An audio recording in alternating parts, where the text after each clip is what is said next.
Higher Dimensional Ego and the Transcendence of Obstacles. August 26, 2014.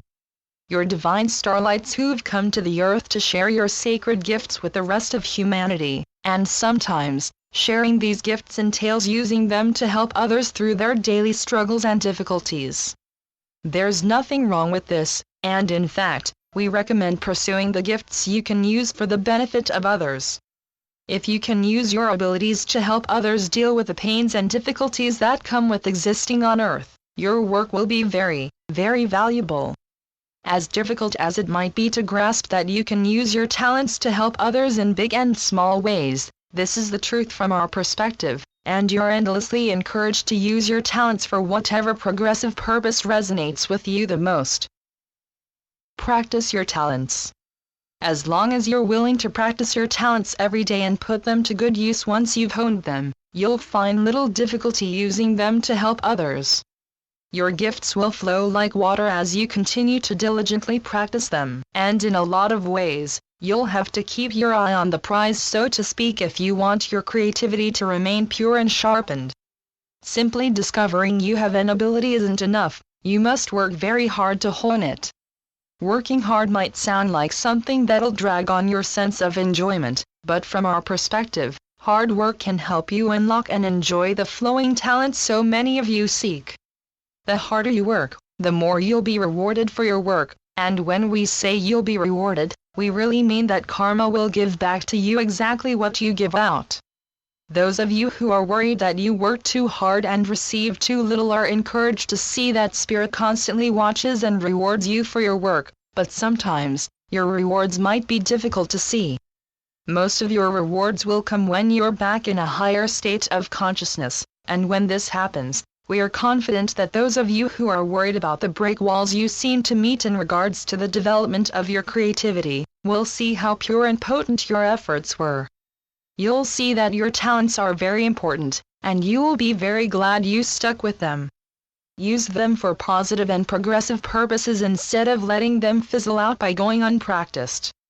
However, often we've mentioned it, practice will always be essential, and you're encouraged to practice your talents every single day if you want them to become pure. With this said, we'll answer the first question that's been provided for us on this day. Question number 1. The ego's function in the higher realms. What is the function of ego in higher dimensions? From our perspective, the function of the ego in the higher realms is to act as a pure and uninhibited conduit for the flowing expressions of the heart.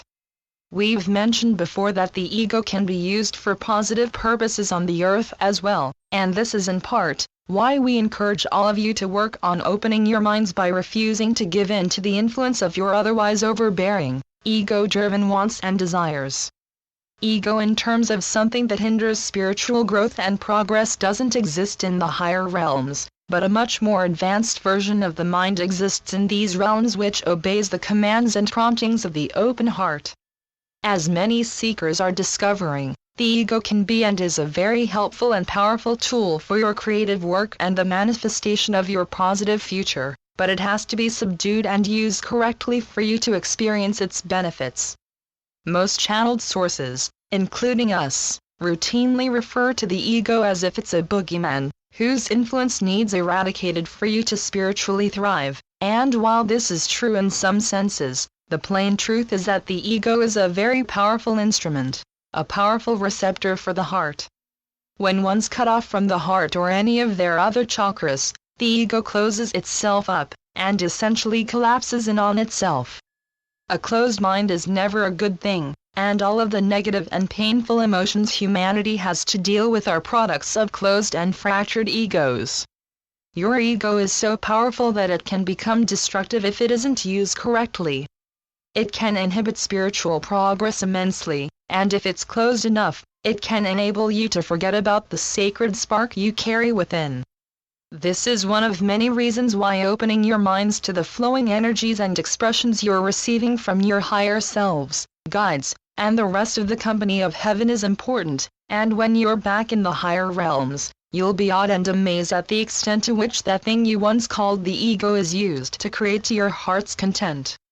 We use our minds, together with our hearts, to create various realms and planes of existence, and the ego, however big of an inhibitor of spiritual progress when it's closed, becomes the greatest enabler of spirituality and creativity when it's open. Your ego can be your best friend, but chances are good that it won't aid you at all when it's closed or overbearingly influencing you. It can be your greatest aid and companion, second only to the open and brimming heart, and you'll find in the higher realms that it is. It might be difficult to fathom that higher dimensional souls do indeed have egos, but they aren't anything like the egos you possess on Earth. As some of you have noticed from channeled messages that come from the fourth dimension, ego is employed there to a similar degree as the third. Fourth dimensional souls still deal with expressed differences in opinion, and as a few fourth dimensional channeled sources have mentioned, some of them even critique themselves heavily. We don't recommend being hard on yourselves, of course, but this displays that the ego still does have a function in the higher realms. The duality that's kept you on your current vibration won't influence the ego in the higher realms, however, and the only things that'll influence it will be the drive to progress and the drive to know yourselves and our Creator in a deeper, realer way. With all of this said, we recommend you cozy up to your egos in a sense. No, we don't recommend embracing them so heavily that you let them negatively influence you, but we absolutely recommend seeing that they aren't the thugs many of you are convinced they are. You need your ego to produce anything pure or helpful, but it'll inhibit you immensely if its influence is in overdrive, or, again, you haven't opened up to the flowing energies of the heart. Now, we'll move on to our next question. Question number 2, feeling stuck.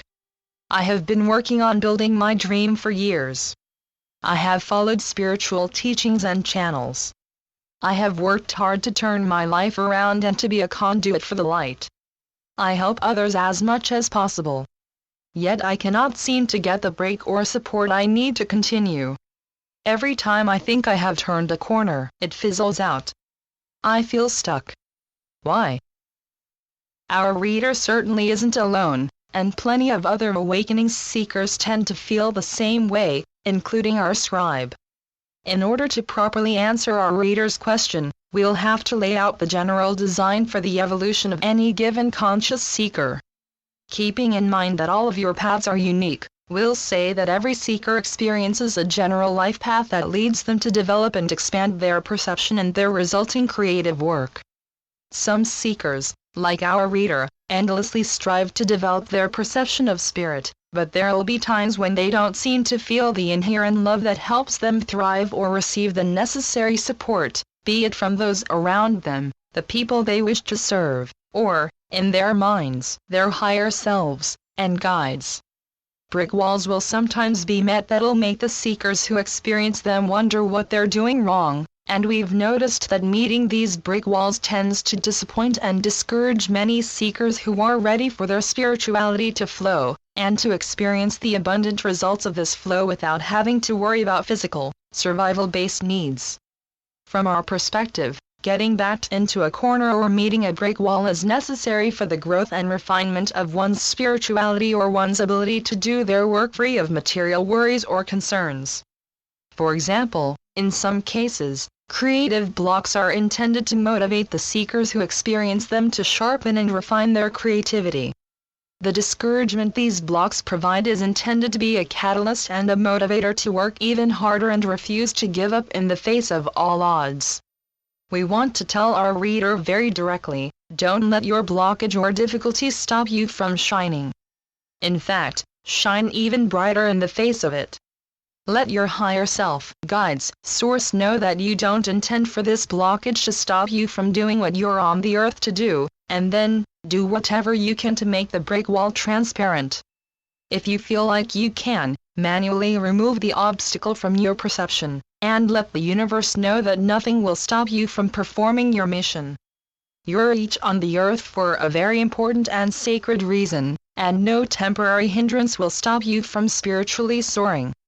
You have to let yourselves believe you're greater than the blocks that present themselves, and while we don't encourage falling into the ego's traps, one of which is overconfidence, We absolutely encourage empowering yourselves and understanding that you're stronger than the difficult setbacks you face.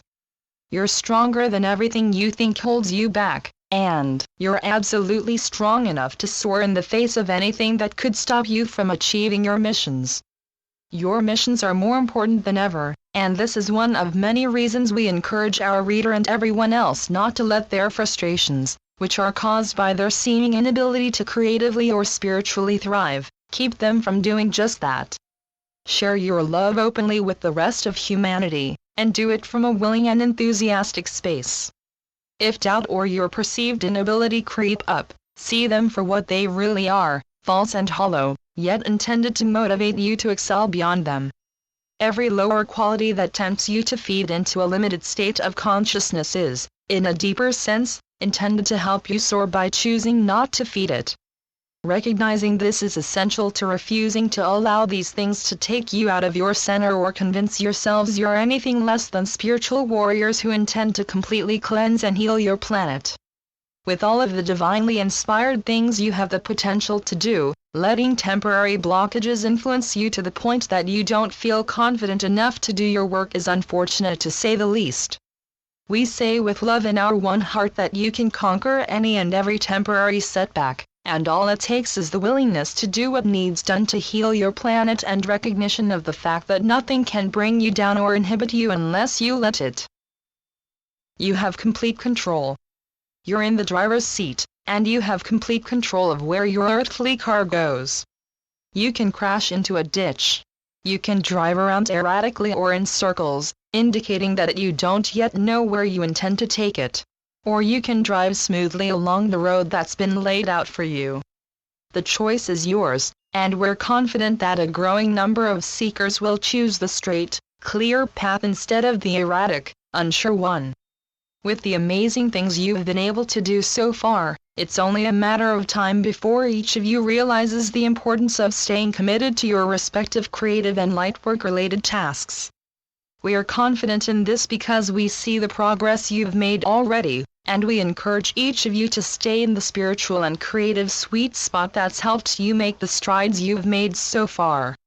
In many cases, this sweet spot is really your sacred center, which you're rediscovering more and more with every day that goes by, and embracing it is just as essential as embracing the divine roles you've come to the earth to play. We continue to watch the conscious public make strides and falter in nearly the same step, and we want you to know that you aren't intended to be perfect at your creative abilities or at traversing the ascension path overnight. You're going to make mistakes, and you're going to meet brick walls at times. Not only are they inevitable, they're very necessary for your eventual advancement into the light.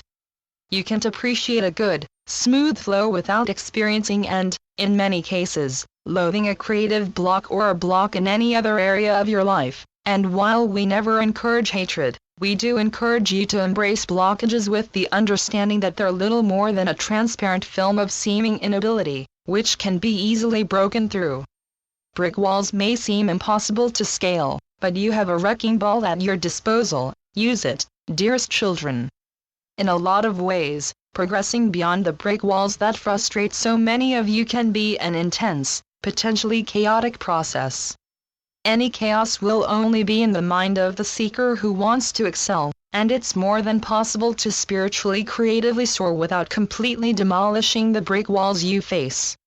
Sometimes, you can simply pop a brick or two out of them and peek into the light on the other side, and this is all it takes for the rest of the wall to come falling down.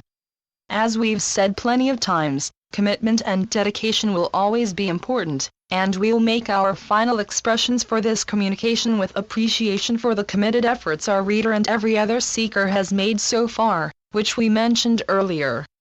Your work is as important as your willingness to do it, and the higher vibration descending onto your minds and hearts is motivating an ever-growing number of seekers to offer their gifts and talents to humanity's evolution, thus strengthening the ongoing renaissance that'll lead to the creation of your utopian society. Won't you join them? Thank you to my higher self and spiritual guides. Channeled through Wes Anak. cultureofawareness.com